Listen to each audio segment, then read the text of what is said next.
Hey guys, this is Ice Cream Topics back with another review slash message.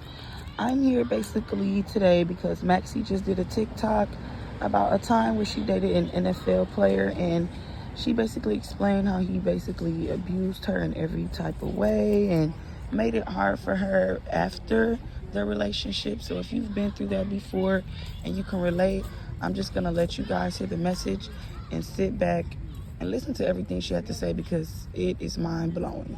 Last person on God's green earth who deserves peace and protection is people who cause harm, especially men who hit women. You see, I really tried to spare you, Keandre Deshaun Thomas. He's from Fort Smith, Arkansas, by the way. Used to play for the Packers a little while ago, but he got cut because he sucks. Anyways, I won't tell any other woman's story but mine. And to make a long story short, I started dating this man in the year of 2022. Now, throughout our entirety of our relationship, he cheated on me many times. I went through his phone many times and he was cheating. Not really a shocker there. Because I didn't love myself, clearly I kept taking him back. Now, throughout our relationship, I started to get tired of getting cheated on. So I decided we need to take a little break. That break didn't last long, maybe 2 weeks. I started texting another man.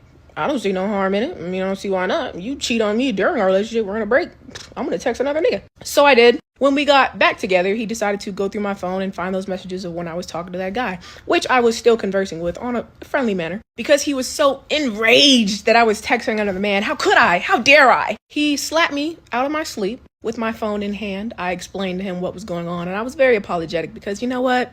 I didn't have to do that. I didn't have to text another guy. I'm wrong. Then something in me kind of shifted. You know what? Fuck you. I'm not wrong, actually, because how many times did you cheat on me? And I'm just texting somebody like, it's not really fair. So I wiped my tears away and started digging in that ass. Digging that ass proceeded to him trying to take my phone away. Him begging me to show him this man that I was talking to. If I didn't show him, he was gonna lose it. I said, you know what? Let me take a walk because you're doing a lot right now. Let me take a walk. He said, you're not walking anywhere. I'm not giving you your keys back. I'm not giving your phone back. You say, fuck it. I'm gonna take a walk anyway. He won't let you get out the door. So now you're like trying to get around him. He's yelling at you, screaming at you. So you're like, you know what? I'm gonna make a run for it. You try to make a run for it and get popped in your mouth. Pop so hard that he pushes your front teeth back. Bust your lip so bad that you have to get stitches on the outside of your lip because your teeth went completely through and through your lip.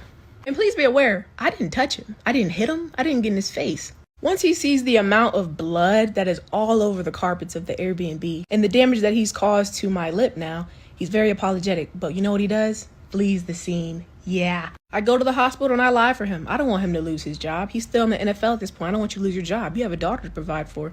Me, I'm not thinking about me and how I'm feeling. I'm only considering him because that's what love does to you sometimes. Now, many will call me dumb, stupid, an idiot, a bird. I know, I was. Because even after the situation, I proceeded to text him. At first, it was like, you know what, I'm gonna get all the money I can off him so he can pay for my tooth, he can pay for my whatever I gotta get done. Then it turned into continuously talking to him and continuously doing things with him that you shouldn't have been doing with him. Until one day, it just clicks in your mind like, you're a fucking idiot. Like, you look so stupid. But anytime you'd bring up the situation of the domestic violence situation, it kind of would get a little bit uncomfortable because he would get a little bit upset. And you're scared that he might just punch you again. So for you to have to leave this relationship, you have to lie and say, oh, I think you're talking to somebody else. So I think I should just go because you're going on dates and you're doing this. So yeah, I need to just go. But truthfully, in your mind, you're just trying to fucking get away from this man. So it gets to a point where you just tell him like, you know, you should just do your own thing. I'm gonna do my own thing. Like, you don't really like me anyways. Like, you don't like me for real. Like, and you go your separate ways, and that's just that. And before people come on this app like, oh, why are you telling us? Go to the police. Bitch, I did. I went to the police. I filed the reports. I gave them the evidence. I wrote statements. And every time I called that police department, all they did was send me to another officer.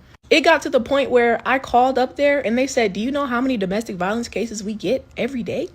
You're gonna have to wait. And I waited and I waited and I called and nothing happened. So my last resort now is social media because this is all I got. And since he continues to do what he does and put his hands on women because he's a bitch, this is where I can speak my truth. This is where I can tell women to be aware of this man and to stay as far away from him as they possibly can because he keeps doing what he's doing. But I will not speak on the other woman's story. There's no need for me to come on this app crying and sad because I'm very healed from this situation and I'm in such a blessed relationship now. The only reason why I'm coming on here now is because he's hurt another woman.